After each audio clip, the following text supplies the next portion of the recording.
যা গোছাই মুটুয়ার পেছনে দেই আমি খায়া তো আসসালামু আলাইকুম। নুমি বিটির বাড়ি কোনটা? নুমি নুমি ওই তার নাতি প্রতিবন্ধী নুমি। ও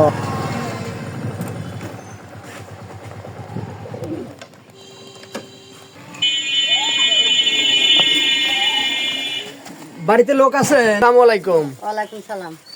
আপনি কি নুমি বিটি? হ্যাঁ। তা আপনার নাতি বলে একটা আছে, তার বাবা মা কেউ নাই? নাই কেউ নেই। সে ছাগলটা কো? এ দেখেনি ও ডাক দেন তো। ওর বয়স কত? 10 বছর হয়ে গেছে। 10 বছর। ও কি কথা বলতে পারে? না, ভাত করবেন না, পানি করবেন না, কিছু তো নয়, করবেন না। এই যে খাবারটা তুমি খাও, রাখো। তুমি রাখো রাখো। আপনি ওখানে বসেন, ওকলেই বসেন। তে এ আপনার কি মেয়ের ছেলে নাকি ছেলের ছেলে? মেয়ের ছেলে। আপনার ছেলে মেয়ে কয়টা? আমার 2 ছেলে মরে গেছে, মেয়ে মরে গেছে, আমি একাই আছি। এখন একা এই লাতিকলি আইছে? লাতিকলি আছে। তে মূলত আপনার স্বামী কি করে? স্বামী নাই। স্বামী নাই? না। তাহলে চলতেছেন কিভাবে চলে? কাম কাজ করি, চাই আসি খাই, কি করবো? আমার বলো নেই, বুড়ো হয়ে গেছি এখন। যেভাবে পারেন হয় সেভাবে খাই। এ আপনার একটাই ছাগল? হয়। এই ছাগলটা বাগি লিছেন? হয় বাগি। বাগি মানে অন্য জনের কাছ থেকে দিয়ে তার বাচ্চা হলি একটা তার একটা। ওই তো আপনার সন্ধান আমি পাইলাম, তারপরে আপনার বাসাতে আসলাম। আর সে জানালার কি অবস্থা? ঠান্ডা লাগে না এখান দিয়ে? জানালা লাগে, টাকাও নাই, জানলাও কিনতে টাকার অভাবে জানালাও কিনতে পারতেছেন না, ঠান্ডার যে পরিস্থিতি। আর এ ছেলের বয়স কত মূলত? 10 বছর। তাহলে ওর মা মারা গেছে, ও কতটুকুন থুয়ে? 2-1 পা হাঁটাই, ঠাকুর টুকুর করে হাঁটাই। তা কত মাস ছিল তখন? 2 বছর। তারপরে ওর মা কিভাবে মারা গেল? মারি ফেলা দিছে। ওর ওই নানার দাদার বাড়ির? হয়, মা আরে ঝুলত হয়েছে। আচ্ছা আচ্ছা। আর ও কি মানে আপনার বাক প্রতিবন্ধী, কি কথা বলতে পারে না? না, ওর কইয়া ওদের প্রতিবন্ধী, ওদের ঠোঁট কাটা কথা বলতে পারে না কিন্তু। খাওয়া দাওয়া কিভাবে কি সকালে কি খাওয়া দাওয়া করছেন? আলু ভর্তা করে খাইছি। মাছ গোস্ত তো না, ও তো আমরা পাবো কোনখানে? এটাই এখন। আর আপনার এ জায়গা তো মনে হয় সরকারি জায়গা? বাদের জায়গা মূলত, সরকারি জায়গা। তুলে দিলি চলে যাবে, কোনে যাবো তার উল্লেখ নেই। ওর বাপ নয় মারা গেছে, চাচা বা দাদা মাদা তারাও কেয়ার করে না? না না। এইভাবে আপনি তাহলে তো খুবই কষ্টে আইছেন। কষ্টে তো আমার। ওর যে অবস্থা,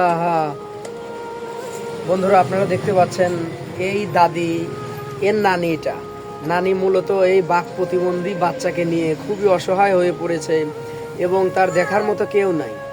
শুধু নানি দেখে একমাত্র, তার দাদা বা চাচারা তারা কেউ দেখে না। আবার এই যে বৃদ্ধ নানি, তারও স্বামী নেই, 2টা ছেলে ছিল মারা গেছে, মেয়েটাও নাই। এই বাড়ি গ্রামে তো কোনো বাড়িও কাজে নেয় না, মানে গ্রামে যতদূর যা পারে সে কাজকর্ম করে।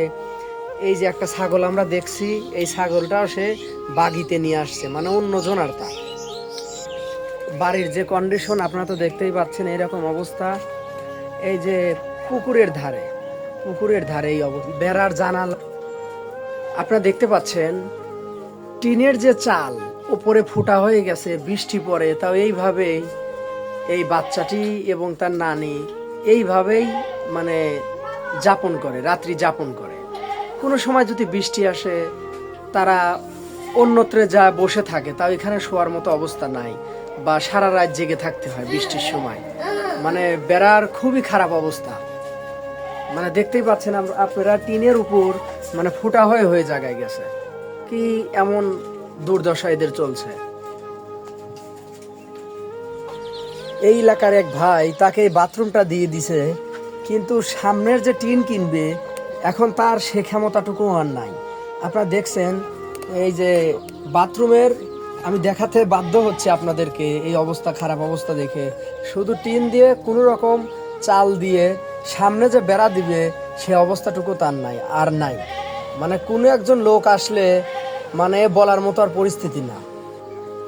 তে আপনার বিটি যে অবস্থা দেখলাম ঘরের চালের, ছেড়ে দেন ঘরের চালের যে অবস্থাটা আপনার দেখলেন, তাহলে তো বৃষ্টি আসলে খুবই কষ্ট হয়। কষ্টই তো, মানুষের বাড়ি যায় তাও থাকা যায় না, নিজের বাসায় হলে এক কথা আর হলে অন্য বাড়ি যায় এক কথা। যেরকম ই করতেছি, আপনারা যদি দয়া করে যদি একটু ই করেন তাহলে তো ই পাই। তা আপনার জানালারও তো অবস্থা খারাপ। জানলার অবস্থা তো খারাপই, আপনারা যদি একটু দয়া করে জানলাটা দিয়ে দেন আর ওই চালটা একটু ই করে, মানে আপনার ঘরের চালটা, হয় ঘরের চালটা থাকার তো ই নাই। আর হলেও টয়লেটের বেড়া নাই বাবা, কিচ্ছু নাই, আমি কি করে দেবো এখন? আচ্ছা, এই প্রতিবেশী আপনাকে কেউ সাহায্য করে না? না, এই গ্রামে অবস্থাশালীন বিত্তশালীন। এখন তাহলে এইভাবে লাতি ক্লিয়ে আইছেন, আর ইয়ে লাতি কি খাওয়া দাওয়া কিভাবে, কি ওষুধপত্র? ওই ওষুধপাতি তো পাইনি কো, সকালে আলু ভর্তা করে ভাত খাইছি, আর কি করবো? লাতি তো কিছুই খাইবে চায় না, ওই ভর্তা ছানা দিল তো খাইনি কো। মানে ভালো মন্দ চায়, খালি ভালো মন্দ চায়, মাছ চায়, ওই যে মাংস রাঁধলি মানুষের বাড়ি যায়। তখন ওই প্রতিবেশীর বাসা থেকে মনে হয় দিলি কেউ দেয় দেয় তো চাই এনে আনা লাগে, যে কাঁদে থাললে ভাত নিয়ে চলে যায়, কি করবো? তো ওকে রাখেন কেমনে? মানে পানিতে পড়ার বা রাস্তার ভয় নাই? তে ভয় নাই, রাস্তায় পড়েছে 2 বের পড়েছে, যা গোছাই মুটুয়ার পেছনে দেয়, আমি খায়া তো মানে ছায়া চিনতে যা গোছানোর পিছনে পেছনে দেয়, 2 বের পড়েছে গাড়ির তলায়, 2 বের। 2 বের বাই দিয়ে থুয়ে মানুষের বাড়ি কাম করবে গেলে মানুষ লেয় না তো, মানে অত্যাচার করে হ্যাঁ বা অত্যাচার ই করে, করে। কয় যে না এই সাল বাই দিয়ে থুয়ে আমরা কাম করবে লেবো না, তাহলে আমি একটা ব্যক্তির কি খায় মানুষ হব? যে আপনি গারের কাছে দোয়া ইসাই বাবারে আমার লাতির লাগে, আমার লাগে একটু ব্যবস্থা করেন, আমি হইলো জীবন ভরা আপনার গারে দোয়া করবো না মাঝে বসে। আর আপনারা কত টাকা কত জায়গায় দেন, আমার এই জানলাটা আর ঘরের চালটা একটু গুলো ই করে সমাধান করে দিয়ে। এটা হলে আপনি খুশি? হ্যাঁ, জানলাটাও দেন, আর টয়লেটের বেড়াটা? টয়লেটের বেড়া, হ্যাঁ, তাহলে আমি আচ্ছা ঠিক আছে বিটি। দর্শক বন্ধুরা, আপনারা সবাই এই মায়ের কথাটি শুনলেন, ইনি একদম অসহায়, ইনার কেউ নাই। যদি আপনারা দয়া করে কেউ এনাকে হেল্প করেন তাহলে ইনি খুব উপকৃত হয় এবং আপনাদের জন্য আজীবন সে নামাজে বসে দোয়া করবে। ওনার ঘরের চাল, মানে যে জায়গায় উনি থাকে, এবং কি ঘরের জানালা এবং তার টয়লেটের বেড়া, এই 3টা জিনিস হলে উনি খুশি। ওনার কথা এক মুঠ চা চিনতে বা না খেয়েও থাকা যায়, কিন্তু মাথার উপরে ছাদ না থাকলে এর উপরে কষ্টটা যার নাই সেই বোঝে। আপনারা দয়া করে যদি ওনাকে একটু হেল্প করতেন, উনি আজীবন আপনাদের জন্য দোয়া করতেন। আমি এই 200 শুধু ওর জন্য কিছু একটা কিনবেন, আমি দিলাম। ওই টিনের চাল বা ই করার মতো সাধ্য আমার নাই। সবাই মিলে যদি আপনাকে সাহায্য করে তাহলে আপনি পাইবেন। এইটা আমি আমার তরফ থেকে, আর এই ভিডিওটা যারা দেখবে সবাই যদি আপনাকে হেল্প করে, সাহায্য করে, তাহলে আপনি টিনের চাল এবং জানালার বেড়া এবং টয়লেটের বেড়াটা আপনি পাইবেন। আর এটা আমার তরফ থেকে ক্ষুদ্র একটা টাকা, যাতে একবেলা আপনি বাজার করেন, সেটা আমি দিলাম। ঠিক আছে বিটি, আপনি সন্তুষ্ট? আচ্ছা আসি তাহলে, আসসালামু আলাইকুম।